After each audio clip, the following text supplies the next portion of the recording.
Este episódio foi criado usando inteligência artificial. A seguir, neste episódio de Follow Him. Qual é uma das responsabilidades principais do Espírito Santo? A próxima frase nos diz que o Espírito Santo está lá para dar testemunho do Pai e do Filho. Se alguém estiver enfrentando desafios de testemunho, eles acontecem. O Espírito Santo sabe a resposta. O Espírito Santo sabe tudo. E o Espírito Santo pode prestar testemunho a você novamente, mesmo que isso tenha acontecido anteriormente em sua vida ou que nunca tenha acontecido em sua vida. O Espírito Santo sabe a resposta para essa pergunta. Só temos de perguntar com um coração sincero, ou, usando a linguagem desta sessão, eu diria uma oração de fé. Olá a todos. Bem-vindos a mais um episódio de Follow Him. Meu nome é Hank Smith. Sou o apresentador. Estou aqui com meu co-apresentador, John Bytheway. Na sessão 41, versículo 1 de João, Deus diz: Escutai e dai ouvidos, ó vós, meu povo, diz o Senhor e vosso Deus, vós que me deleito em abençoar com as maiores de todas as bênçãos. Eu pensei que ele ia dizer seu co-anfitrião, a maior de todas as bênçãos, seu co-anfitrião, John Bytheway. Você precisa sair mais, mas obrigado. Tenho certeza de que, quando a Sarah ouvir isso, ela vai pensar: espera o quê? Depois de Sarah, Certo?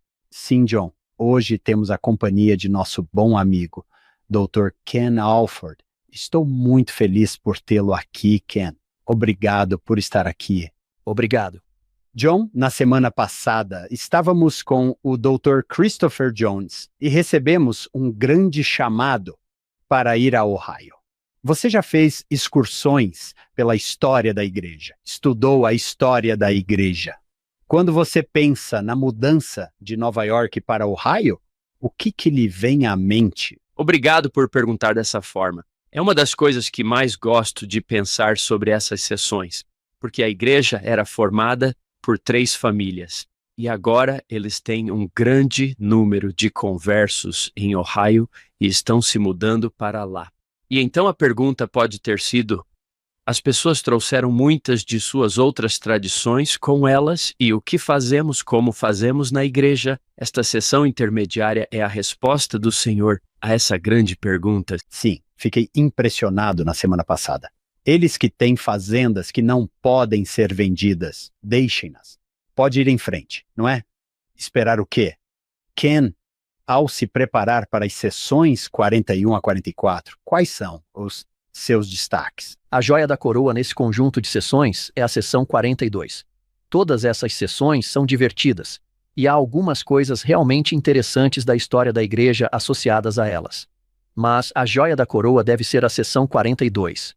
É a sessão que o próprio Senhor identifica como a lei. Esta é a minha lei. Se você quer viver a vida que eu vivo, é assim que você deve fazer.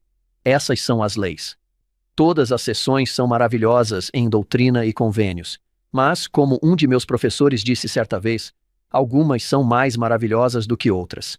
Essa é uma das mais maravilhosas.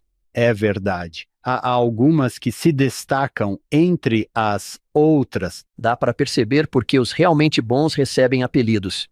Isso é verdade? Sim, como o prefácio, os artigos e convênios, a lei, a visão, a palavra de sabedoria, a folha de oliva. Sim. Isso é verdade. John, você deve ser um dos melhores, porque já lhe dei tantos apelidos, certo? Você poderia ser uma sessão de doutrina e convênios um dia. John, você sabe como as pessoas adoram falar conosco sobre nossos convidados. Onde você encontra essas pessoas? Elas têm um histórico tão interessante. Bem, se você quiser ouvir um histórico interessante, descubra como Ken Alford chegou onde está. John, pode falar sobre ele aos nossos ouvintes? Ele esteve conosco há 4 anos, mas talvez alguns não tenham ouvido esse episódio. Ele está nos dando outra chance. Estou muito feliz por ele ter voltado. Ele é professor de História e Doutrina da Igreja na BU e coronel aposentado do Exército Americano. Adivinhe quem foi pontual hoje para a gravação? Não é o meu caso. O cara do Exército, certo. Ele lecionou Ciência da Computação e Engenharia de Sistemas de Informação na Academia Militar de West Point e, em seguida, Atuou como professor titular de liderança estratégica e comportamento organizacional na Universidade de Defesa Nacional em Washington, D.C. Ele serviu em várias designações durante quase 30 anos na ativa, inclusive no Pentágono, apoiando unidades de mísseis nucleares Pershing na Alemanha Ocidental e gerenciando mais de 5 bilhões em contratos de tecnologia da informação do governo. Sua pesquisa atual se concentra na história da Igreja dos Santos dos Últimos Dias. É por isso que ele está aqui, incluindo os documentos de Hyrum Smith e o Serviço Militar dos Santos dos Últimos Dias em tempos de conflito. Ken e sua falecida esposa, Cheryl Lee, têm 4 filhos maravilhosos e 20 netos incríveis. Esse número ainda é exato? Meus filhos me dizem que isso será resolvido. Não espere mais, mas um dia você terá uma nova linha de produtos, certo? Bisnetos. Sim, os atuais são muito bons. Mas, pelo que sei, os próximos serão ótimos. Isso é o que eu ouvi. Foi o que eu ouvi. Toda a linha de produtos é uma versão melhor. Ken, muito grato por você estar aqui. Entre a última vez em que se juntou a nós e agora, quando perdeu sua querida Cheryl Lee, gostaríamos de oferecer nossas condolências a você.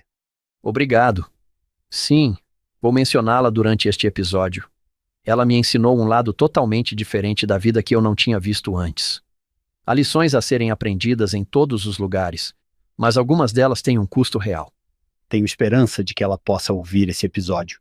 Quero começar com o manual Vem, Segue-me. O título da lição se chama A Lei que Governará Minha Igreja. Como quem havia dito, a lei. Na seção 42, o manual começa assim. A igreja cresceu rapidamente em 1830 e em 1831, particularmente com um grande número de novos membros se unindo à igreja em Kirtland, Ohio. Esse crescimento foi emocionante e encorajador para os santos, mas também apresentou alguns desafios. Como se unifica um grupo de fiéis em rápida expansão? Especificamente, o que fazer quando eles trazem doutrinas e práticas de sua religião anterior? Por exemplo, quando Joseph Smith chegou a Kirtland em fevereiro de 1831, ele encontrou novos membros compartilhando propriedades em uma tentativa genuína de imitar os cristãos do Novo Testamento. O Senhor fez algumas correções e esclarecimentos importantes sobre esse e outros assuntos. Ele fez isso em grande parte por meio de uma revelação registrada em Doutrina e Convênios 42, que chamou de A Lei que Governará Minha Igreja.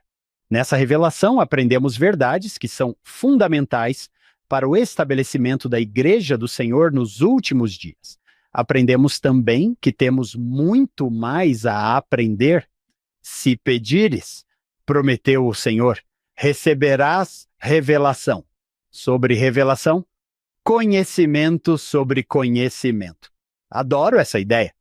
Estamos crescendo. É incrível. Oh, não, estamos crescendo. O que estamos fazendo? É um problema maravilhoso. Sim, Ken. Como você quer começar? Precisamos de algum histórico? Acho que um pouco de contexto seria útil porque, cara, você tem que sentir por Joseph, porque quando a igreja é organizada, sabe, lá em 6 de abril de 1830, naquela terça-feira, há 2 cargos na igreja, primeiro ancião e segundo ancião. São 2 famílias. Se você olhar para as 8 testemunhas, verá que são os Whitmers e os Smiths, e depois seus sogros. A igreja é muito pequena.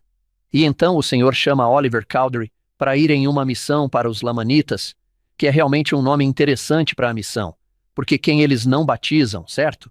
Eles não batizam nenhuma Lamanita. Mas Parley P. Pratt, por ser da região de Kirtland, recebe esse grupo de 4 missionários. Eram Oliver Cowdery, Parley P. Pratt, Ziba Peterson e Peter Whitmer Jr. Eles viajaram para Kirtland. Rapaz, o resto é apenas história, como dizem. Quando eles se conectaram com Sidney Rigdon e sua congregação, de repente o núcleo populacional da igreja não estava mais onde o profeta estava morando. E isso acontece quase da noite para o dia, de certa forma. Quero dizer, Do ponto de vista deles, da maneira como o transporte e a comunicação funcionam, deve ter sido realmente um choque incrível para os santos de Nova York perceberem que, a maior parte da igreja está agora em Ohio. Então, na seção 37, o Senhor diz a Joseph, no versículo 1, que ele diz: veja, isso é tão importante, Joseph, que a principal coisa que Joseph chama de tradução de Joseph Smith é o principal ramo do meu chamado naquela época. E o Senhor diz: Joseph, o que vou lhe dizer é muito importante. Vou impedi-lo de traduzir a tradução de Joseph Smith. E devo lhe dizer que isso realmente chamou a atenção de Joseph, porque ele está sob o comando de fazer essa tradução da Bíblia e sabe como isso é importante. O Senhor diz: estou fazendo isso por sua causa e pela causa da igreja. Isso acontece na seção 37 ou na seção 38. O Senhor faz uma coisa muito interessante. Essa é uma igreja totalmente nova. Nem mesmo o profeta era membro da igreja há 1 ano. As coisas são muito diferentes naquela época. Imagino que as pessoas sempre perguntam a Joseph: ei, o que aconteceu? Zrenia: Eu mesmo acabei de chegar aqui. sim, acabei de chegar, estamos todos juntos nisso. Vamos pedir ao Senhor.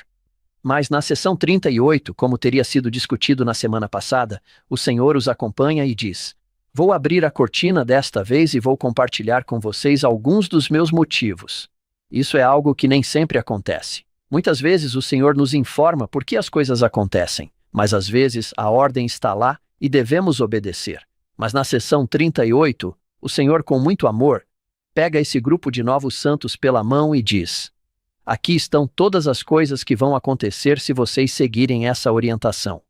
E ele reitera, no versículo 32, que é um mandamento para vocês irem a Ohio. Isso não é apenas uma sugestão, é um mandamento. E então ele diz: lá eu lhes darei a minha lei. Essa é uma das poucas vezes nas Escrituras em que o Senhor telegrafa uma revelação futura.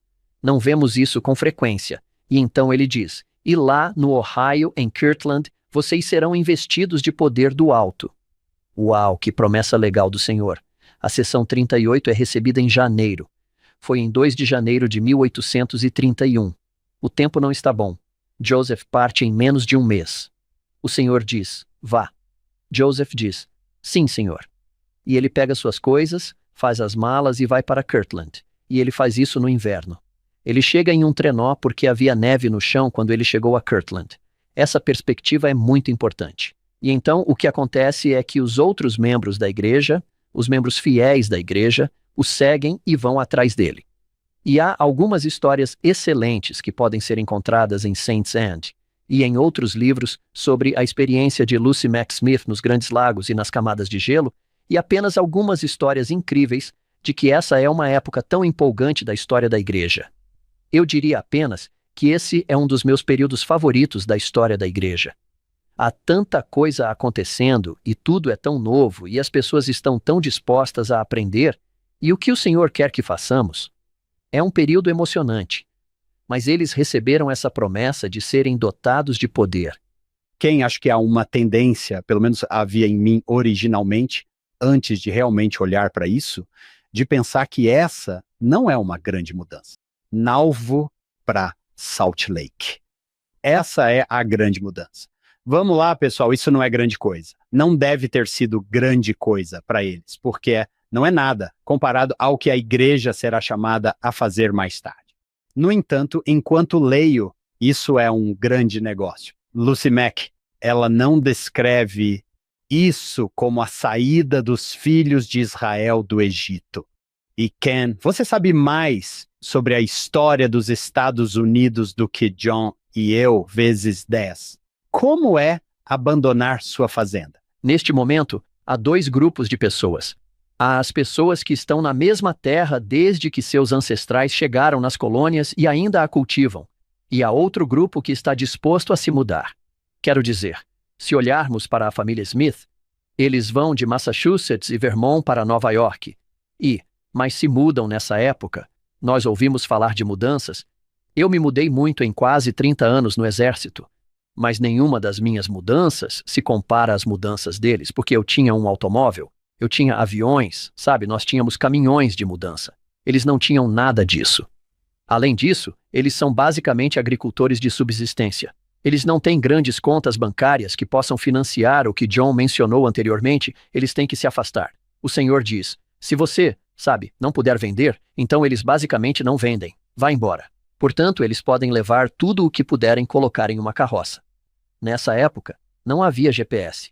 Para os ouvintes que se lembram dos dias anteriores ao GPS, seria muito difícil navegar por essa viagem. Lembro-me de que, ao dirigir pelo país, havia alguns momentos de tensão quando se chegava a alguns cruzamentos e não se tinha certeza de qual caminho seguir. E você adivinhava. E alguns quilômetros depois, descobria que aquele não era o caminho certo. Portanto, a mudança é uma experiência muito, muito diferente. E quando eles se mudam, Kirtland não é um prêmio. Eles não estão se mudando para uma cidade. Kirtland é, no máximo, um vilarejo. Não em algum lugar esperando por você. Certo? Quando você se mudou, provavelmente sabia para qual casa iria se mudar. Bem, e havia casas que eu poderia alugar ou comprar e me mudar. Você se muda para Kirtland, como veremos na seção 41. A primeira pergunta de Joseph é: tudo bem, Senhor, estou aqui, onde vou morar? Acho que a moral dessa história é que o Senhor lhes pediu que fizessem isso e eles simplesmente disseram, sim, Senhor. Alerta de spoiler, olhando para os próximos episódios. Eles fazem isso várias e várias vezes. Sim. Muitos deles permanecem fiéis. Essa é uma raça interessante de pessoas. Parabéns pelo que eles nos deixaram como legado. E agora os membros experientes da igreja, quando chegam a Kirtland, são os novatos, são o pessoal novo. Eles não conhecem Ohio. Acho que esse é um desafio maior do que aquele que muitas vezes lhes damos crédito. Você acha que eles sabiam que o Senhor iria dizer de repente, bem, na verdade, o condado de Jackson é Sião? Bem, nós rimos disso. Acho que quando os primeiros santos chegaram lá, não. Mas quando ensinamos a história da igreja na BYU, damos nomes diferentes a períodos diferentes da história da igreja. E de 1831 a 1838 é chamado de os 2 centros da igreja. Eles estão lá há apenas semanas ou meses, dependendo de como você quiser contar. Antes de o Senhor dizer, ei, é aqui que fica a Nova Jerusalém. Eu lhe disse que iria informá-lo. E agora, José, você pode dividir a igreja e vai dirigir 2 centros de igreja. Pegue esse nível de dificuldade para se mudar para Ohio. E vamos acrescentar o Missouri. E por falar nisso, os missourianos não vão gostar muito de você, então vamos acrescentar isso. E você terá pessoas que ficarão chateadas com você se você não estiver lá, Joseph. As pessoas ficarão chateadas se você estiver lá ou não estiver lá. Sim, é verdade. Quanto mais eu penso sobre isso, mais milagroso é o fato de todo esse movimento ter sobrevivido. Acho que ele teria dificuldade em sobreviver apenas em Nova York, fazendo seu trabalho. Será que ele vai conseguir fazer isso? Se você é apenas um jovem fazendeiro iniciando uma religião, como é que você consegue manter isso? O que você disse, Ken, está certo. A menos que seja o Senhor fazendo isso. E esse não será o maior de seus movimentos nem de longe. Não. E mesmo quando muitos deles chegam a Utah, o que acontece? Salt Lake nem sequer é seu destino final. Brigham diz para continuarem. Você pode apenas mencionar que há novos convertidos? Isso é muito interessante.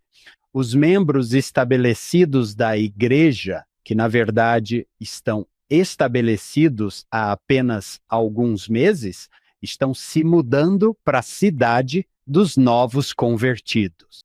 Isso é muito diferente do que estamos acostumados.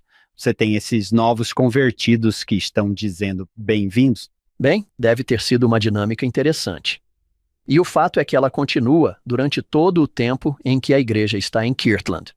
E de fato, mais tarde, no período em que o templo estava sendo construído e dedicado, alguns dos santos meio que entenderam errado.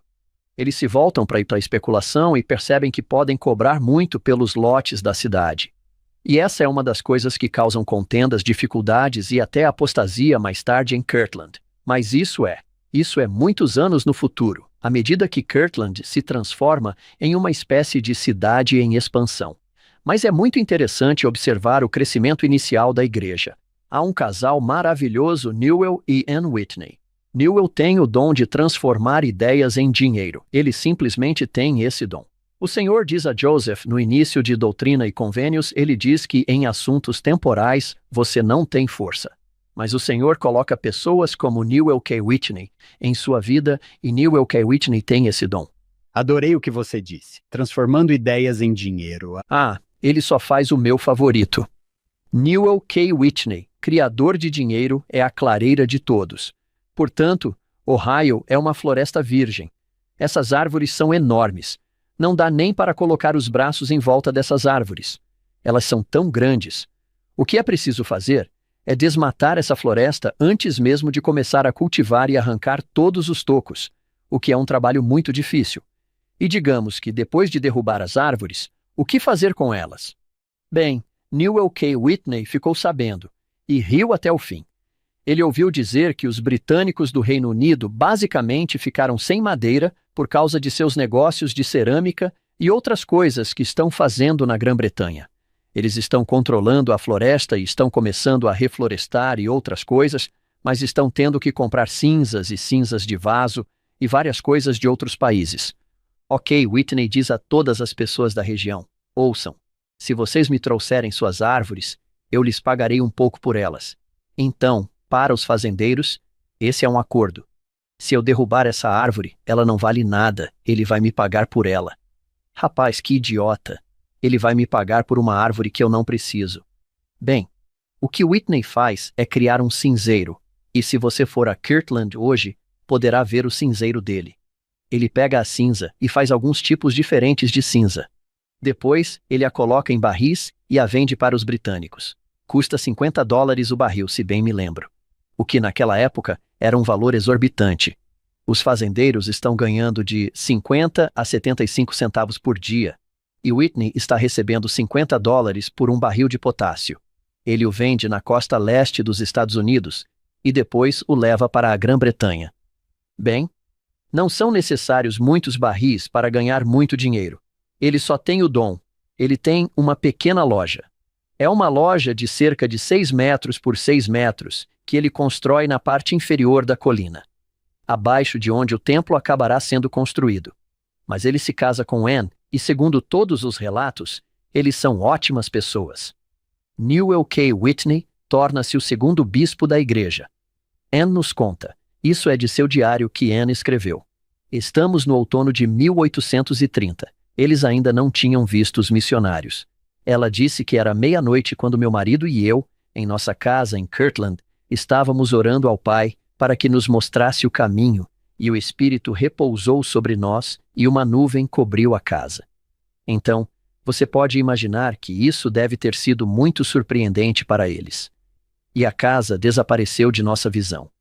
Não tínhamos consciência de nada, além da presença do Espírito e da nuvem que estava sobre nós. Um temor solene nos invadiu. Vimos a nuvem e sentimos o Espírito do Senhor. E para completar essa experiência, ela disse que ouvimos uma voz vinda da nuvem dizendo para nos prepararmos para receber a palavra do Senhor, pois ela está chegando. Isso nos deixou muito maravilhados. E acho que isso é realmente um eufemismo. A partir daquele momento soubemos que a palavra do Senhor estava chegando a Kirtland. Assim, os missionários chegaram e ouviram. Anne foi batizada em novembro de 1830 e foi batizada em novembro de 1830 e depois Newell entrou para a igreja. Eles então oram para que o Senhor envie o profeta para ensiná-los. Enquanto isso, Joseph recebeu as sessões 37 e 38. Ele está indo em direção a Kirtland. E quando chegaram a Kirtland, ele puxou um trenó até a frente da loja Whitney. O relato diz que ele desce do trenó e sobe as escadas. Há um par de escadas para a loja Whitney. Ele corre para a parte da loja que fica à esquerda, estende a mão, estende-a e diz: Newell K. Whitney, você é o cara. Você me chamou aqui e agora o que você quer? Isso é ótimo. E Anne disse que o marido dela perguntou: quem é você? E ele disse: eu sou José, o profeta. É uma história fantástica, fantástica. E então a sessão 41, que inicia a nossa leitura desta semana, segundo alguns relatos, dependendo de como você lê a história, é recebida naquele dia em que Joseph e Emma realmente chegaram a Kirtland. Algo interessante acontece na fazenda de Isaac Morley, não muito tempo depois da chegada de Joseph. Isso envolve uma jovem chamada Mary Elizabeth Rawlings. E mais uma vez, é Mary Elizabeth Rawlings quem pega as páginas do livro de mandamentos e corre para o milharal para preservar essas cópias. A mesma jovem. Mas isso não está aqui, Ken, certo? Não, isso é no Missouri. Ah, tudo bem. Então, isso ainda está para acontecer. Gosto muito do que acontece aqui. Isso é do diário dela. Ela é apenas uma jovem, se bem me lembro. Tinha uns 12 ou 13 anos, se não me falha a memória. Certo. Mas ela disse que um grande número de moradores de Kirtland aceitou o batismo, minha mãe e eu, também no mês de outubro. 1830, houve uma reunião naquela noite de outubro e ficamos sabendo que o irmão Morley tinha uma cópia do livro. Ela se refere ao livro de Mormon em sua posse. Era o único exemplar em toda aquela parte do país. Fui à casa dele pouco antes do início da reunião e pedi apenas para ver o livro. O irmão Morley o colocou em minha mão. Quando olhei para ele, tive tanto desejo de lê-lo que não pude deixar de pedir-lhe que me deixasse levá-lo para casa e lê-lo enquanto ele estivesse na reunião. Ele disse que seria tarde demais para que eu o trouxesse de volta após a reunião. Ele mesmo mal teve tempo de ler o livro. E poucos dos irmãos o tinham visto. Mas eu implorei tanto por ele que ele finalmente disse: "Filho, se você levar esse livro para casa antes do desjejum amanhã de manhã, pode levá-lo." Ele me aconselhou a ter cuidado e cuidar para que não acontecesse nada de ruim com ele. Depois, ela continua e diz que, se alguma pessoa neste mundo estava perfeitamente feliz com a posse de um tesouro cobiçado, eu estava quando tive permissão para ler aquele livro maravilhoso. Em seguida, ela fala sobre como eles se revezaram na leitura junto à lareira, e na manhã seguinte ela o devolveu como lhe foi pedido. E ela disse que, quando cheguei à casa do irmão Morley, eles estavam acordados há pouco tempo. Quando lhe entreguei o livro, ele comentou: "Acho que você não leu muito." E eu lhe mostrei o quanto havia lido. Ele ficou surpreso e disse: "Não acredito em você. Você não consegue me dizer uma palavra sequer." Então, repeti o primeiro versículo e também descrevi a história de Nefe. Ele olhou para mim surpreso e disse: "Criança, leve esse livro para casa e termine-o. Eu posso esperar. Eu posso esperar." Ela continua em seu diário e diz que, na época em que terminei o último capítulo, o profeta José chegou a Kirtland. O irmão Whitney trouxe o profeta Joseph para nossa casa e o apresentou aos mais velhos da família. Eu não estava lá naquela ocasião. Ao dar uma olhada, ele viu o livro de Mormon na estante e perguntou como aquele livro estava ali, porque ele disse: "Enviei o livro para o irmão Morley, e meu tio contou-lhe como sua sobrinha o havia conseguido." E ele perguntou: "Onde está sua sobrinha?" Mandaram me chamar. Quando ele me viu, olhou para mim com seriedade e me deu o livro de presente e disse que poderia comprar outro para o irmão Morley. Acho que essa é uma história muito bonita. Gosto muito dela. E ela ama o livro de Mormon e ama o livro de Mormon a vida inteira. Então, Ken, vamos continuar. Estamos em Ohio. Joseph ainda não tem uma casa estabelecida, mas tem alguns lugares para ficar. O que se deve ter em mente com relação ao período de Ohio da história da igreja? Esse é o período da história da igreja em que o Senhor literalmente faz chover revelações sobre a cabeça de Joseph. Há mais revelações dadas em um curto espaço de tempo que são canonizadas no período de Ohio do que em qualquer outro período da história da igreja. Cerca de 65 sessões de doutrina e convênios foram recebidas em Ohio. Portanto, o Senhor está derramando informações sobre a cabeça de José. Eles também mantêm bem ao lado de sua sala de estar, onde a revelação é recebida, a pequena sala onde a escola dos profetas é realizada. Kirtland não é um lugar grande, e tudo acontece em uma área bem compacta, e é uma experiência maravilhosa. A outra boa família. Bem, há muitas famílias boas, mas outra boa família que está na área de Kirtland é Edward Partridge. Ele é chapeleiro. Não é um trabalho que pensamos hoje em dia, mas é um cara que faz chapéus e foi um empresário bem-sucedido. Ele de fato viaja para Nova York. Ele e Sidney Rigdon vão a Nova York para se encontrar com o profeta. Joseph recebe uma revelação para ele. Ele não retorna com Joseph, mas volta para a área de Kirtland bem na época em que Joseph chega. Então, se você olhar para a seção 41, que é dada em 4 de fevereiro de 1831, Provavelmente ninguém ficou mais surpreso com a sessão 41 do que Edward Partridge, porque a partir do versículo 9, a vida de Edward está prestes a mudar para sempre, como o Senhor diz. E novamente chamei meu servo Edward Partridge e lhe dou um mandamento. Rapaz, normalmente o líder da igreja oferece o emprego na igreja para você. Edward Partridge, recebe esse chamado por mandamento, Edward. Isso não é opcional. Esse é um mandamento de seu Senhor. E eu lhe dou o mandamento de que ele seja indicado pela voz da igreja e ordenado bispo da igreja. Também me perguntei se isso foi uma surpresa para Joseph. Sempre me perguntei o quanto da organização da igreja que está se desdobrando foi dado a José com antecedência. Isso é novo, certo, Ken? É muito novo para Edward. Eu realmente valorizo o que o Senhor diz sobre Edward Partridge. Sua família fala sobre o quanto o pai era gentil. Quando muitas pessoas falam sobre Edward Partridge, elas usam a palavra gentil e amável. E de fato, quando ele estava sendo coberto de piche e penas mais tarde no condado de Jackson, ele disse: "Não tive nenhuma animosidade contra meu perseguidor." E ele disse que alguns deles basicamente pararam porque não conseguiam entender por que eu estava sendo tão gentil com eles.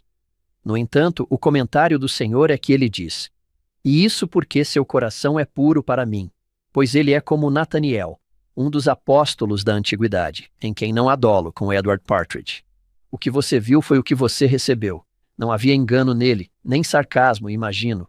Ele era verdadeiro."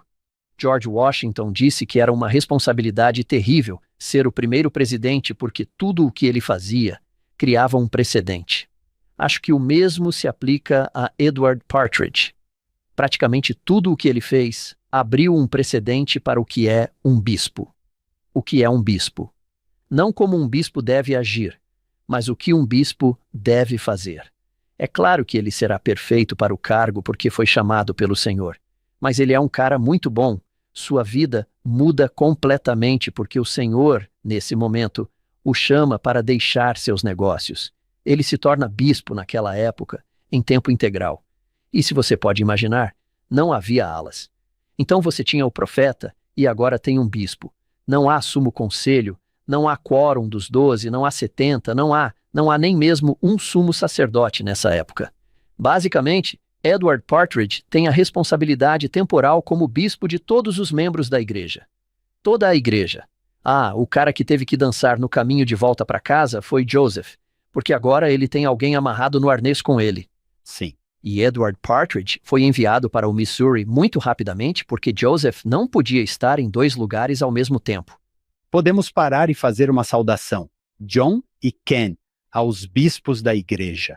Acho que há cerca de 25 mil deles na igreja hoje. Aposto que Edward Partridge apertaria a mão de cada um deles e lhes daria um abraço. Dê um abraço neles. Você consegue pensar em John e Ken sobre os bons bispos que teve ao longo de sua vida? Sim.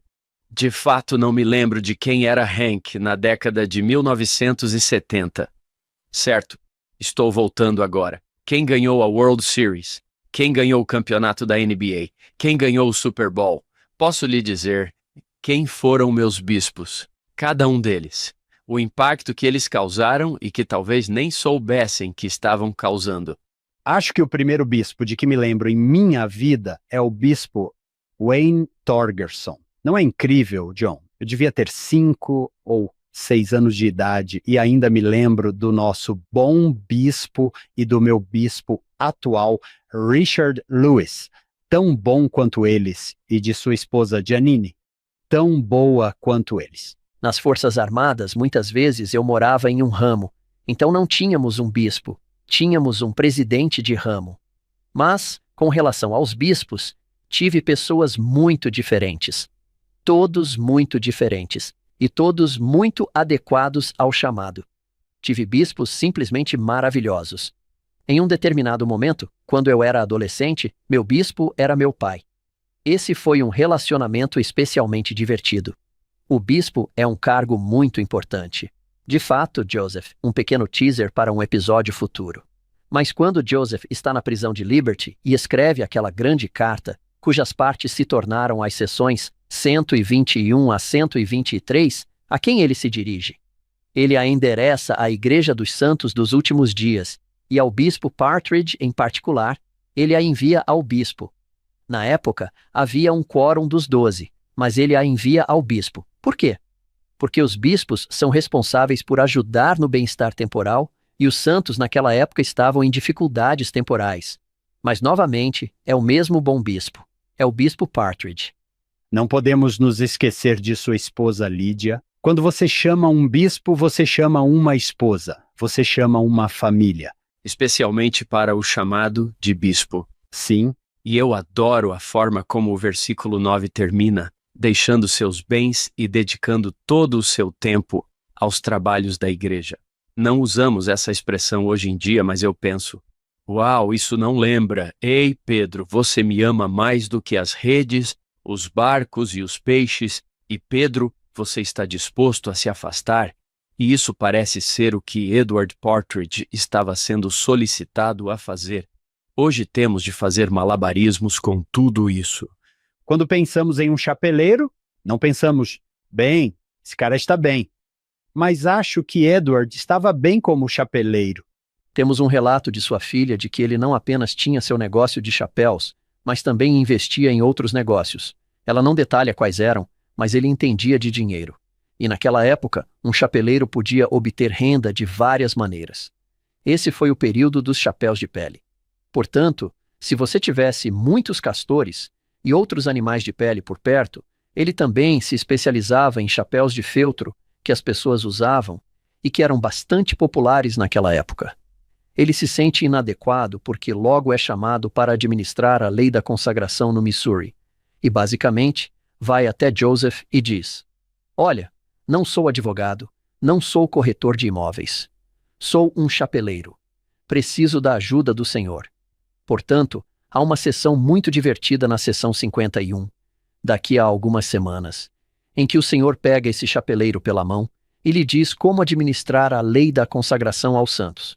Mas acho que o mais importante é que o Senhor o qualifica para a maioria dos chamados. Minha primeira reação é, ok, não sei como fazer isso, não tenho certeza do que devo fazer. Não é interessante quando olhamos para trás, para os chamados que recebemos quando somos liberados e pensamos, puxa, sim, o Senhor me deu tudo o que eu precisava e me pegou pela mão e me colocou com pessoas que poderiam ajudar e me deu experiências para me qualificar. E agora que tive essa experiência, posso ser um cônjuge, pai ou vizinho melhor. Que maravilha! Há uma ótima declaração do presidente Nelson. Ele disse, pense no milagre disso. E então ele fala sobre o fato de que recebemos chamados para a igreja. Mas eu adoro a forma como ele começa. Pense no milagre disso. É um milagre o fato de podermos fazer essas coisas. O fato de o Senhor confiar em nós o suficiente para nos dar esses chamados, independentemente de quais sejam. Você pode aprender com cada chamado que tiver, e às vezes eles são apenas surpresas, pelo menos na minha vida. Como se eu não estivesse esperando por isso.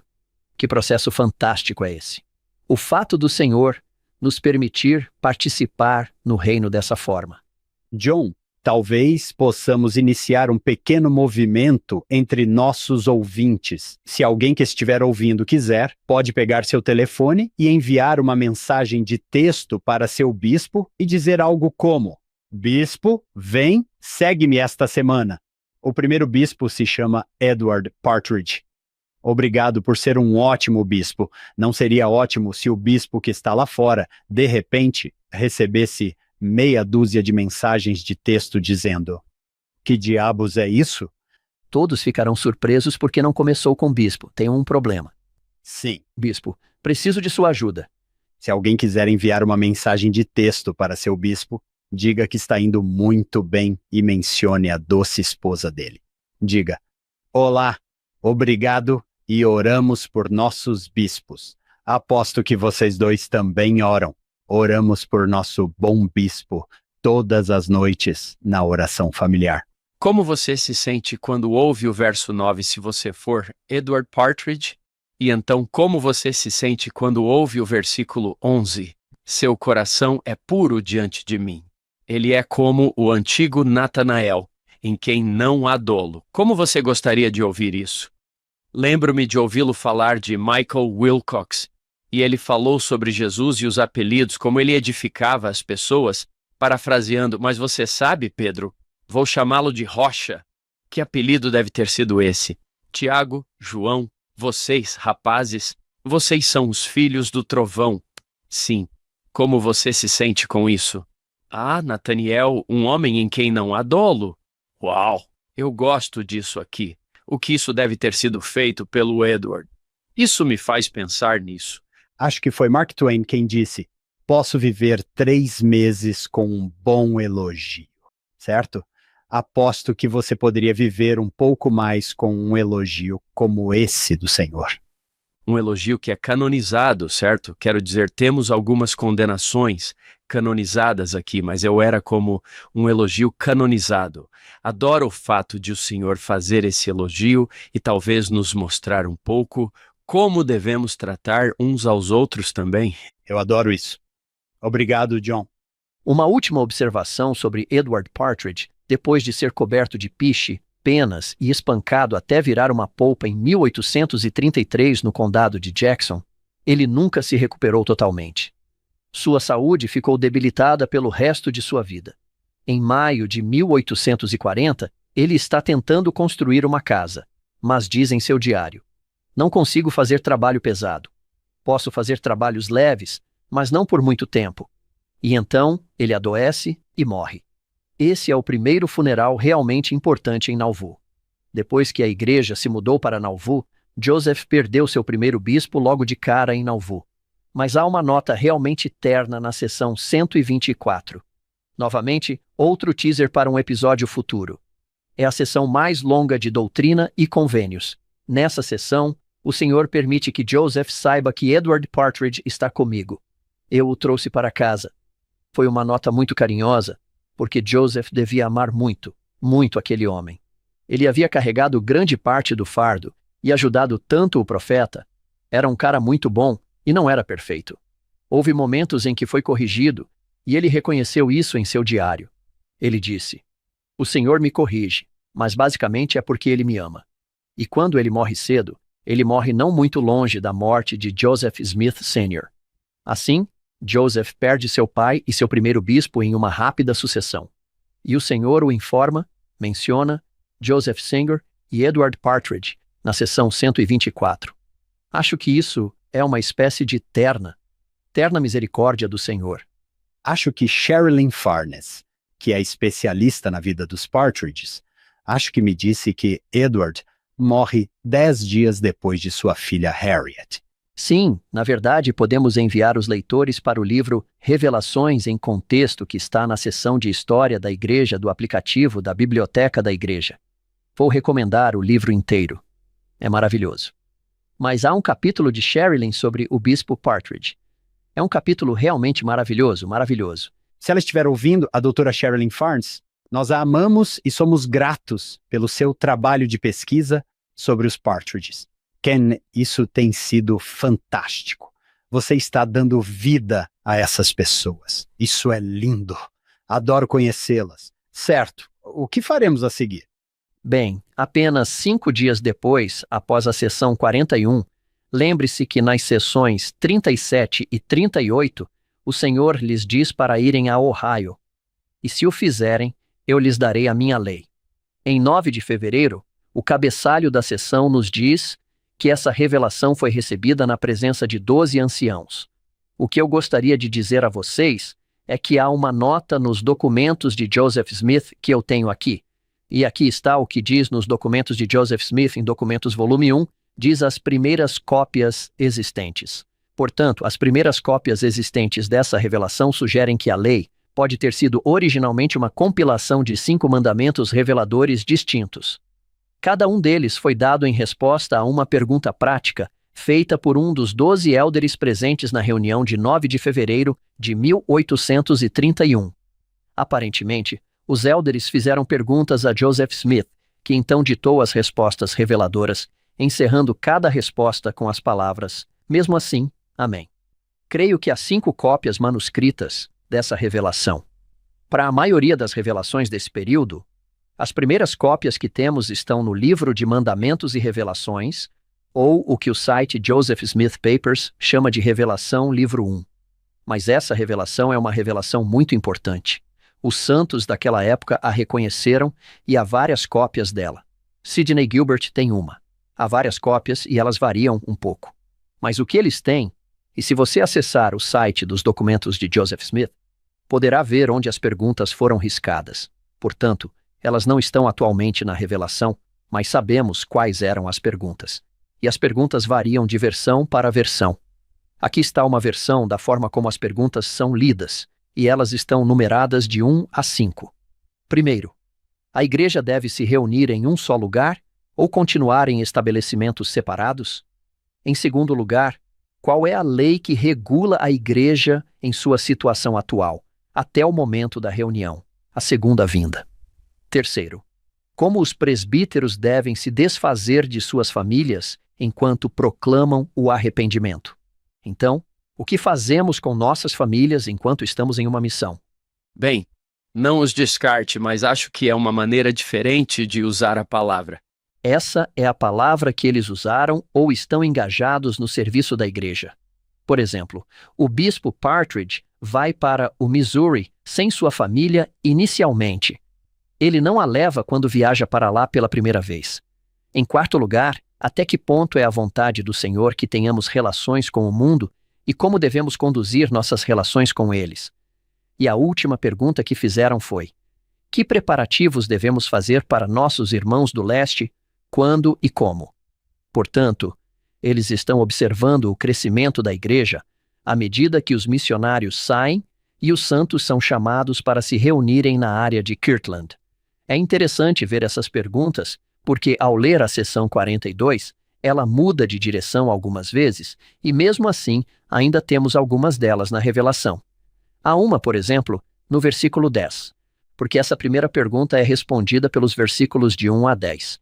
E então ele diz mesmo assim, amém. E se você passar para a seção 42, versículo 69, verá uma segunda pergunta. Essa é a resposta para a segunda pergunta. Mesmo assim, amém. As outras foram removidas à medida que as perguntas foram sendo retiradas, pois eles editaram o texto para a publicação do livro de mandamentos primeiro e depois de doutrina e convênios. Mas é divertido ver isso. Então você pode imaginar Joseph, com esses 12 élderes, realizando uma reunião que começa com uma oração. Eles sabem que lhes foi prometida a lei. Na verdade, um registro diz que houve uma oração poderosa no início da reunião. Eles estavam suplicando ao Senhor. Joseph está aqui. O Senhor prometeu que se ele viesse, o Senhor nos daria a sua lei. Ou, como diz o título do livro desta semana, vem, segue-me, minha lei para governar minha igreja. E é isso que acontece. Então, olhamos para essa sessão maravilhosa, o Senhor até se dirige a esse grupo. Se você observar o versículo 1, ele diz, escutai. E a propósito, ouvir na época de José não significa apenas escutar, significa ouvir e obedecer. E se você pular para o versículo 2, é a única vez nas Escrituras que eu conheço em que o Senhor define sua própria palavra dessa forma. Ele diz, e outra vez vos digo, escutai, ouvi e obedecei. Você sabe que o significado de ouvir, eu sei, vai mudar com o tempo. Portanto, caso você não saiba, hearken significa ouvir e obedecer. Vou apenas explicar, mas o Senhor, voltando ao versículo anterior, diz, ouvi, ó anciãos da minha igreja, que vos reunistes em meu nome. É como se ele estivesse se dirigindo àqueles 12 élderes que estão ali para ouvir a palavra do Senhor por meio do porta-voz do Senhor, o profeta Joseph Smith. E eles podem fazer perguntas. Não seria uma experiência muito legal você estar na sala com o presidente da igreja e fazer uma pergunta e ele parar por um momento e dizer, aqui está a palavra do Senhor sobre essa pergunta? Que experiência legal. Então a sessão 42 é longa, deixe-me ver. Temos, são 93 versículos. Mas eles foram reunidos a partir de, você disse, 5 revelações diferentes? Acreditamos que houve 5 perguntas e respostas. Sim, que interessante. E assim, por inspiração, é claro, eles reuniram tudo isso, colocaram tudo junto. Essas 5 perguntas estão no aplicativo? Para encontrar essas 5 perguntas, eu recomendaria acessar o site Joseph Smith Papers e você verá essas perguntas. Elas estão alinhadas na resposta. Então é como jogar Jeopardy, onde aqui está a resposta. Agora, qual é a pergunta? Tem um artigo aqui, John. Podemos colocar um link em nosso site, Grant Underwood, As Leis da Igreja de Cristo, uma análise textual e histórica, que está no site do RSC, que Ken conhece bem, Religious Studies Center. Portanto, colocaremos o link em nossas notas do programa. Basta acessar followheim.co e talvez nossa maravilhosa Lisa Spice também possa encontrar o link dos documentos de Joseph Smith e colocá-lo lá. Essa é uma experiência realmente maravilhosa que esses irmãos estão tendo. Não consegui encontrar em lugar nenhum a lista de nomes de quem eram essas 12 pessoas. Podemos supor quem poderia estar lá. Mas até onde sei agora, é isso, porque eles estão listados apenas como 12 anciãos. Os nomes não estão incluídos. Ao examinarmos alguns desses versículos, o Senhor, no versículo 9, eles fizeram sua primeira pergunta. E o Senhor, ao encerrar a resposta a essa primeira pergunta, diz: vocês podem ser o meu povo e eu serei o seu Deus. E isso meio que ecoa Levítico 19, se bem me lembro, onde Deus diz: eu serei o seu Deus e vocês serão o meu povo, Israel. Essa é apenas uma bela reiteração disso em nossa dispensação, que sempre que você viveu na terra, o Evangelho pode salvá-lo. E no versículo seguinte, ele se dirige ao seu novo bispo. Suponho que o bispo Partridge seja um deles. Lá ele diz: novamente vos digo que meu servo Edward Partridge permanecerá no cargo para o qual o designei. Acho que essa é uma ótima frase para se manter firme, para ser sólido. Quando você recebe um chamado da igreja, faz o trabalho, permanece nesse chamado até ser liberado. E esse é o seu chamado para magnificar e abençoar a vida daqueles a quem você foi chamado para servir. Acho que essa imagem de permanecer, e eu tenho uma espécie de imagem do bispo Partridge, permanecendo enquanto o vento está soprando e está chovendo. Não sei se essa era a imagem que eles pretendiam na época, mas essa é a imagem mental que me vem à mente quando leio isso. Consigo ver o bispo Partridge sozinho por um tempo, sendo o único bispo da igreja a fazer o que o Senhor lhe pediu para fazer. Depois, temos uma seção que fala sobre o ensino. É mais ou menos como a seção 76 que chamamos de visão, mas na verdade são várias visões. A lei é na verdade muitas leis, mas a maior delas é a lei do Evangelho, que começa no versículo 11. Ela começa falando sobre o ensino e nos diz para ensinar os princípios do Evangelho. Um princípio, só para lembrar, o presidente Boyd K. Packer deu uma ótima definição de princípios. Ele disse que um princípio é uma verdade duradoura. Ele disse: é uma lei, é uma regra, e é algo que você pode adotar para guiá-lo na tomada de decisões em sua vida. Esse é um princípio do Evangelho.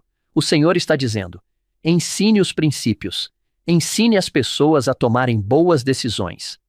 Ensine-as a entender o que estou esperando delas. E então ele diz que esses princípios são encontrados na Bíblia e no livro de Mórmon. Bem, a pergunta deve ser feita imediatamente. Por que não mencionar doutrina e convênios e a pérola de grande valor? Bem, o principal motivo neste momento é que eles ainda não existem. As obras padrão são muito mais fáceis de carregar em sua bolsa. Isso é engraçado. E a propósito, o que esses homens diriam se eu dissesse: ah, sim, tenho tudo isso aqui no meu celular. Sim. Tenho cada palavra dessa e 1000 vezes mais aqui mesmo. Posso digitar um termo de pesquisa e ele me informará todas as escrituras que usam essa palavra. E posso pedir que minha caixinha leia para mim. Não preciso usar meus olhos. Posso usar meus ouvidos. Kim, você dá aulas há algumas décadas. Já faz alguns anos. Como você aconselharia aqueles de nós que são professores a ensinar os princípios do Evangelho? Descobri que quando você ensina a palavra do Senhor, é fácil encontrar os princípios. As Escrituras estão repletas de princípios. Elas foram reunidas e, sob a influência do Espírito Santo, no caso do livro de Mórmon, direcionadas à nossa dispensação, nem todas as aulas são perfeitas. E quando o ensino sai dos trilhos, acho que é porque estou tentando fazer um show do Ken Alford e não ensinar as Escrituras. Se alguma vez se tornar um show do Ken Alford, ele sai dos trilhos e vai para o precipício. Portanto, Aprendi que se você se mantiver fiel às Escrituras, estará sempre no caminho certo. Você está sempre em casa. Isso é verdade. O que você acha? Eu adoro isso. Acho que se você for muito literal quando a Escritura diz que não se deve ensinar nada além do arrependimento, então você simplesmente repete essa palavra arrependimento, arrependimento, de novo. Podemos dedicar tempo à fé em Jesus Cristo e ao arrependimento, que é uma nova visão sobre Deus, sobre nós mesmos e sobre o mundo. Está bem no dicionário da Bíblia. Excelente. John, acho que já falei sobre isso em um episódio anterior, mas estive em uma sessão de perguntas e respostas com um terapeuta maravilhoso há algumas semanas e havia 200 ou 300 pessoas lá e elas puderam subir e fazer perguntas a esse terapeuta. E ele era um cara muito inteligente, muito brilhante. Enquanto eles faziam perguntas, tudo o que passava pela minha cabeça era: eu usaria essa história das Escrituras. Eu usaria aquele versículo. E houve momentos em que realmente senti pena dele, porque estava tentando ajudar essa pessoa em uma situação muito difícil. E ele fez um ótimo trabalho. Mas me dei conta da bênção que é ter isso ao alcance de nossas mãos. Quantas vezes tenho certeza de que ambos diriam a mesma coisa? Quando alguém faz uma pergunta e você pensa: tudo bem, vamos preencher o espaço em branco. Vamos nos voltar para a Alma 42. Vamos nos voltar para o Sermão da Montanha. É aqui que está o poder. Todos nós temos essa fé e confiança nas Escrituras que, uma vez que você vai até lá, todos nós nos sentimos mais tranquilos. Isso é verdade. Outra coisa que podemos mencionar é o discurso do Elder Lawrence Corbridge, Fique para Sempre, em que ele separa as perguntas primárias das secundárias. Essa mesma coisa nos ajuda, pois estamos obtendo os primeiros princípios aqui. O Elder Corbridge falou sobre as perguntas primárias. A primeira visão. Deus é real, ele se revela, ele tem profetas hoje? E também, Ken, adorei o que você disse antes. Nenhuma classe é perfeita. Portanto, se um professor de escola dominical ou de classe primária estiver ouvindo e disser: não sei como fazer isso, não se preocupe. Nem ninguém mais sabe. Todos nós somos. Todos nós estamos fazendo o melhor que podemos. John, lembro-me de que, anos atrás, você e eu estávamos conversando, há muito tempo, quando nos conhecemos, acho que era sua esposa e você, dando aula na escola dominical, talvez uma classe de 16 anos ou algo assim, e você disse: eu simplesmente não consigo fazer com que essas crianças prestem atenção. Não consigo fazer com que elas se concentrem na lição.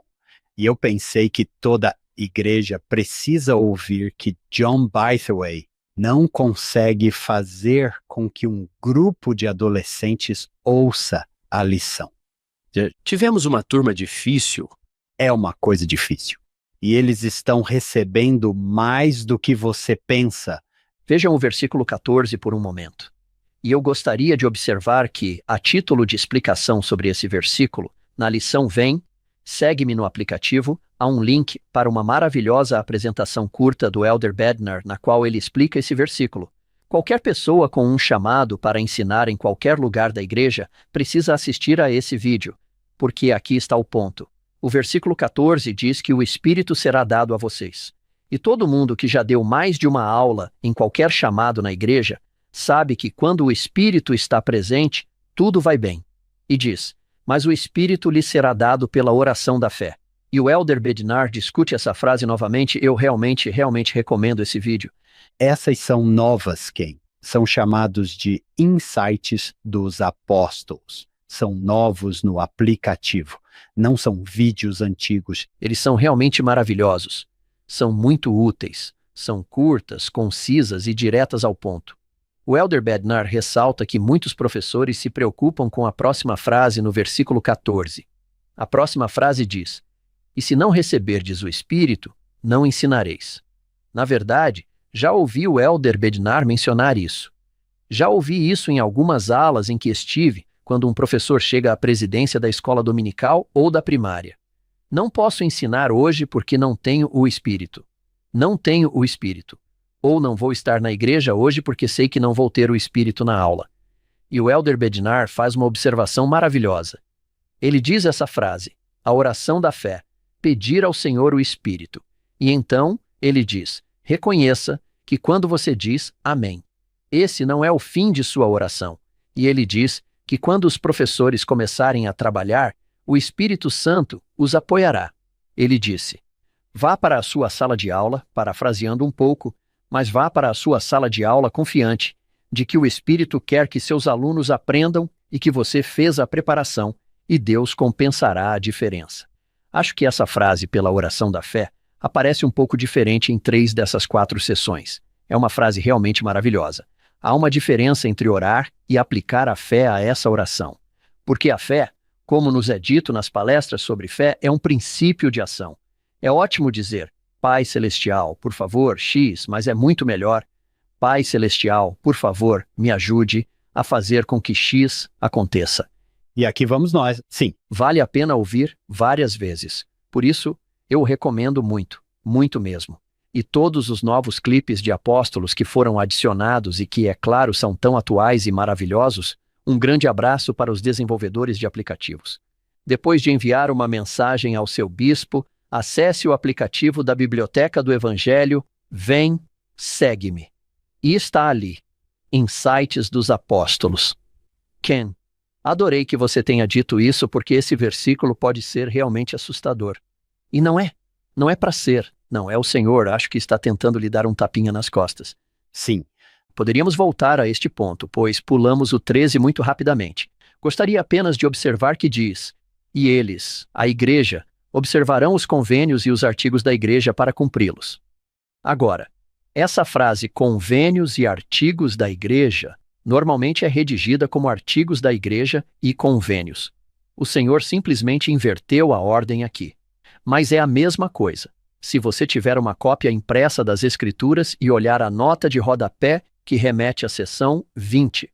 A seção 20 era conhecida pelos membros da igreja primitiva como os artigos e convênios.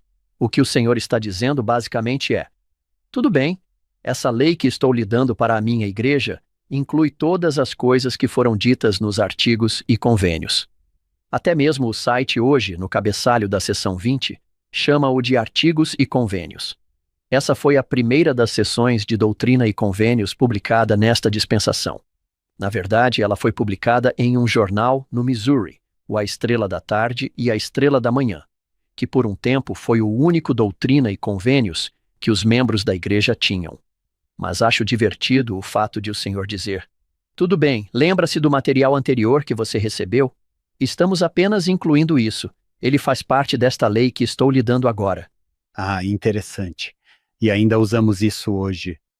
Isso é muito importante hoje. Sim. Sim, seção 20. Se você olhar para o versículo 17, há um princípio maravilhoso ali. É o fato de que o Consolador, o Espírito Santo, sabe tudo. Esse membro da divindade que sabe tudo, qual é uma das principais responsabilidades do Espírito Santo? A próxima frase nos diz que o Espírito Santo está lá para dar testemunho do Pai e do Filho. Se alguém estiver enfrentando desafios de testemunho, eles acontecem e o Espírito Santo sabe a resposta. O Espírito Santo sabe tudo. E o Espírito Santo pode prestar testemunho a você novamente, mesmo que isso tenha acontecido anteriormente em sua vida, ou que nunca tenha acontecido em sua vida. O Espírito Santo sabe a resposta para essa pergunta. Ligando isso a Moroni, primeiro versículo 10, só precisamos pedir com um coração sincero, ou, usando a linguagem dessa sessão, eu diria uma oração de fé. Como isso é maravilhoso. Podemos ir direto à fonte. Você me fez pensar na seção 121. A doutrina destilará sobre sua alma como o orvalho do céu. E isso me parece ser o Espírito Santo. Eu sei tudo e vou lhe dar tudo nessa natureza suave de destilação. Já ouvi o Elder Bednar dizer: o que eu digo é para todos, mas o que vocês ouviram que eu não disse? Ele está falando sobre ouvir o Espírito lhe ensinar coisas. O Consolador pode fazer isso sob medida para você. É exatamente a maneira como lemos as Escrituras. Todos nós já lemos alguns dos mesmos capítulos, mas as palavras nos atingiram de forma diferente devido às nossas circunstâncias no momento. Sim, é lindo. A ideia do Elder Bednar sobre as entrelinhas e as Escrituras é que se você estiver nas Escrituras e estudando a palavra do Senhor, o Espírito Santo pode usar essa oportunidade para lhe ensinar todas as coisas que você precisa saber naquele momento de sua vida. Em seguida, entramos em uma seção que é uma espécie de reiteração dos 10 mandamentos, dizendo que eles ainda se aplicam à sua dispensação, mas alguns deles têm uma bela reformulação. Ele diz: não matarás, não roubarás, não mentirás. No versículo 24 ele diz: não cometerás adultério. Mas antes disso, ele tem esse versículo maravilhoso: amarás tua mulher de todo o teu coração. E peço desculpas se ficar um pouco choroso porque sinto falta da minha querida, mas quero apenas compartilhar se puder, porque ele está se dirigindo obviamente aos maridos aqui falando sobre as esposas. Isso também se aplica às esposas que se sentem assim em relação a seus maridos. Depois que minha amada morreu, eu examinei e peguei todos os seus diários. Reuni todos os que pude encontrar, só para ter pedaços dela. Este é um diário que ela manteve quando estávamos namorando, quando estávamos na faculdade. Mas, novamente, peço desculpas. Às vezes, sou como uma tempestade em Utah. Fico nublado e chove rapidamente e depois fico seco novamente. Esta é de quarta-feira, 25 de abril, de 1979. E vou lhe dizer que esse foi o dia anterior ao nosso casamento, certo? No templo de Salt Lake, casados por seu tio Reed, ela guardou nossas etiquetas da cerimônia de casamento. Dizia: bem, aqui está, na véspera do dia mais importante da minha vida e da vida do Ken. E ela fala sobre receber sua investidura naquele dia. Então minha doce esposa era mais esperta do que eu. Bem, sempre. Mas nesse caso, mais inteligente do que eu. Ela colocou no papel a maneira como nós dois estávamos nos sentindo. Gostaria apenas de compartilhar suas palavras e, mais uma vez, peço desculpas antecipadamente se não conseguir. Mas ela disse: é quase difícil acreditar que amanhã me tornarei a Sra. Kenneth Lowell Alford. Esse foi um dia muito aguardado. Esta noite, faço uma promessa a mim mesma e ao Pai Celestial, de que sempre amarei Ken e o apoiarei em retidão. Nunca farei nada conscientemente para magoá-lo ou desonrá-lo, e farei tudo o que estiver ao meu alcance para tornar nossa casa um lar eterno. E eu me senti assim, mas, mais uma vez, não fui inteligente o suficiente para escrever isso. Portanto, abençoe minha querida por ter feito isso. E vou lhe dizer que ela cumpriu absolutamente essa promessa. Em 43 anos, ela nunca levantou a voz com raiva para mim. Nem uma vez. Isso simplesmente não estava em sua natureza. Em seu funeral, convidei nossos filhos para falar e todos falaram. Minhas 3 filhas, que não haviam coordenado seus discursos, incluíram um comentário de que a mãe nunca havia gritado com elas. Agora meu filho se levantou e disse: bem, vou ter que quebrar a tradição aqui. Minha mãe não gritou comigo, mas levantou a voz uma vez e ele disse: não me lembro o que fiz, mas ele disse: eu sabia que tinha feito besteira de uma maneira importante porque minha mãe levantou a voz e minha mãe nunca levantou a voz. Eu apenas sugeriria que, quando se diz ame sua amada de todo o coração, há coisas que podemos fazer para tornar o casamento o paraíso na terra. Estou ansioso pelo dia em que poderei voltar a ficar com ela. Obrigado, Ken. Muito obrigado, Ken. E por ter conhecido Cheryl Lee, posso ver exatamente o que você está dizendo. Para que ninguém se sinta mal por ter gritado com seus filhos. Não se preocupe, John Bytheway já gritou. Meus filhos não podem dizer isso sobre mim em meu funeral. Isso é verdade? Sim. Não. Eu me casei com um anjo que é realmente um anjo agora. Ela é. Ela é seu anjo. Eu adoro isso. Amarás tua esposa, teu marido. Como você disse, Ken, de todo o teu coração. A ela ou a ele te apegarás e a nenhum outro. O que eu adoro nisso é que o Senhor poderia ter citado nosso Êxodo 20, nossa lista. Nós meio que nos lembramos disso como um monte de não deverás, ou muitos deles são. Não se trata apenas de não cometerás adultério, mas amarás tua mulher, teu marido de todo o teu coração. Isso me faz lembrar qual é o grande mandamento da lei. E ambos começam com amarás, o que é fascinante. Sim, Que se trata de amor, e aqui não se trata do que não fazer, mas do que fazer. Além disso, Hank, isso não faz com que o amor soe mais como uma palavra de ação, não apenas um sentimento. certo? Como uma escolha. Sim, Acho que foi Stephen Covey quem contou uma história sobre sair com um amigo. Seu amigo disse: "Acabamos de nos apaixonar." E ele disse: "Bem, então ame-a." E ele disse: "Oh, Stephen, você não entende que sentimento se foi." E ele disse: "Bem, então a ame." então a ame. E ele disse: "O que você quer dizer com isso?" Ele disse que o amor é uma escolha. Você escolhe o amor, você vai e escolhe o amor. Agora, Ken, nem todo mundo que está ouvindo terá esse cônjuge anjo. O que você diria para aqueles que estão pensando: o que vou fazer? Nosso casamento não está funcionando. A vida pode ser desafiadora. Acho que a primeira coisa a fazer é olhar para dentro de si e perguntar: como faziam os antigos apóstolos? Sou eu, Senhor. É sempre difícil, se não impossível, mudar outra pessoa, mas é sempre muito possível mudar a nós mesmos. E acho que a segunda coisa que digo é que o Senhor sabe como consertar tudo. Não há nada tão quebrado na mortalidade que Deus não possa consertar. Um dos meus versículos favoritos, especialmente depois que ela faleceu, é Apocalipse 21, versículo 4. Ele diz que chegará o dia em que ele, Cristo, enxugará todas as lágrimas. Não há nada que possa acontecer com você na mortalidade. E às vezes, coisas terríveis acontecem. Às vezes as pessoas fazem escolhas terríveis. E às vezes, as pessoas tratam umas às outras de uma forma que não deveriam. Mas não há nada que possa acontecer a qualquer um de nós que Cristo não possa consertar. Isso é muito reconfortante para mim. Eu adoro isso. Ficar viúvo não é uma coisa boa, mas sei que Cristo vai resolver isso. Voltaremos a ficar juntos. Ainda estamos casados. Ainda estamos selados. Só não podemos nos ver no momento. No período da eternidade, isso será apenas um piscar de olhos. Lembro-me do comentário do Senhor a Joseph na cadeia de Liberty. É apenas um pequeno momento, Joseph, e aposto que se você perguntar a Joseph hoje quanto tempo durou a prisão de Liberty, ele dirá que foi apenas um pequeno momento, porque ele tem uma perspectiva diferente da que tinha em 21 de março de 1839. Acho que eu encorajaria as pessoas a, quando a vida não estiver como vocês gostariam que estivesse agora, fazer uma oração de fé e reconhecer que Cristo secará todas as lágrimas. Ele vai consertar absolutamente tudo. Chegará o momento em que nada será quebrado, nem em nós, nem nos relacionamentos, nem em nada. Cristo pode consertar tudo.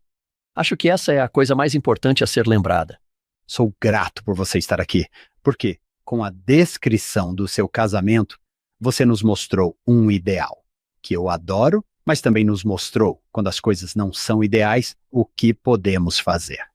John, você foi bispo, e sei que em nossas conversas particulares, você tem entes queridos que passaram por dificuldades no casamento. O que você diria a alguém que está dizendo: não está funcionando para mim?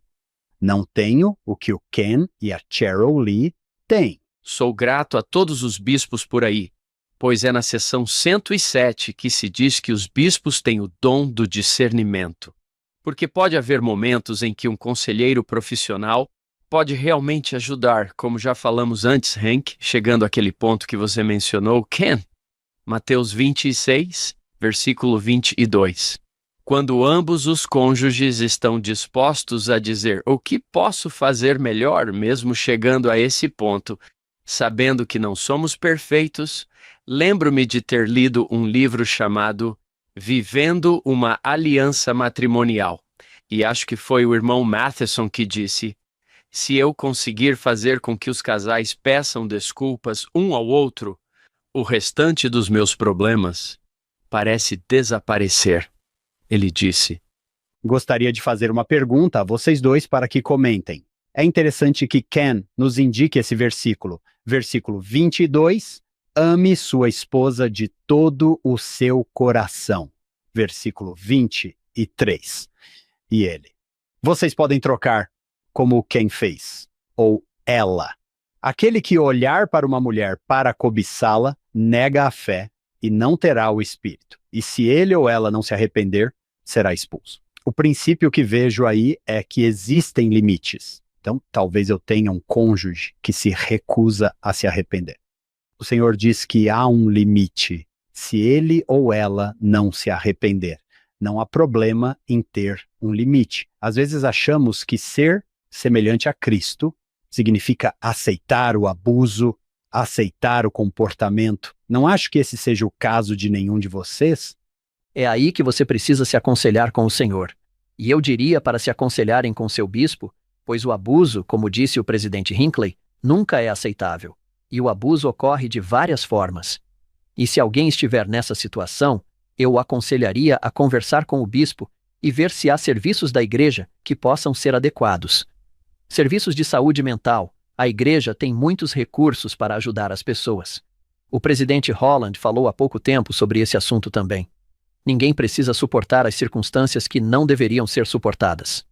Sim, o próprio Senhor não diz: ei, não faça nada. Acho fascinante o fato de que chegou um ponto em que Nefe teve que pegar sua esposa, seus filhos e simplesmente ir embora. Não há como concordar em discordar aqui. Estamos em um lugar perigoso, não estamos seguros, temos de ir embora. As pessoas se perguntam se essa é uma das coisas que foi tão difícil para Nefe. Ó homem miserável que sou, eu não conseguia manter a família unida de certa forma. Fico feliz que essa história exista, porque ela diz, ei, há um momento em que talvez você precise ir embora. Sim, recentemente conversei com uma pessoa que, em seu casamento, achava que a pornografia não fazia mal e que não tinha intenção de parar de usá-la. Eu pensei, como podemos escolher ferir? Disseram a minha filha em encontros, bem, você não vai encontrar um rapaz que não use pornografia. E eu pensei, sim, você encontrará. Sim, você vai encontrar. Esse é um limite muito saudável de se ter. Espero que tenhamos esclarecido algumas coisas, ou talvez tenhamos apenas turvado as águas, mas acho que é importante fazer uma pausa. Eu nos mandaria alguns versículos abaixo, porque o Senhor nos 10 mandamentos diz, não dirás falso testemunho. O Senhor toma esse mandamento, e quando ele o reitera nesta dispensação, ele o muda apenas um pouquinho. Ele diz, não falarás mal do teu próximo, nem lhe farás mal algum. Isso é diferente de prestar falso testemunho. Essa é uma lei mais elevada. Esse é um padrão mais elevado. A seguir, a segunda parte deste episódio. E 2 segundos depois, bang, bang, bang, bang, bang, bang. Alguém estava batendo na minha porta da frente. Vesti um roupão, desci, abri a porta, e meu vizinho do outro lado da rua, eu estava morando em Indianápolis na época, e meu vizinho do outro lado da rua gritou comigo. O senhor está bem? A família está bem? E meu primeiro pensamento, confesso, foi, bem, sim, eu estava bem, até que esse vizinho maníaco bateu na minha porta às 3 horas e me acordou. E então ele disse, você não está entendendo. E ele me agarrou pela frente do meu roupão, me puxou para a neve e me virou.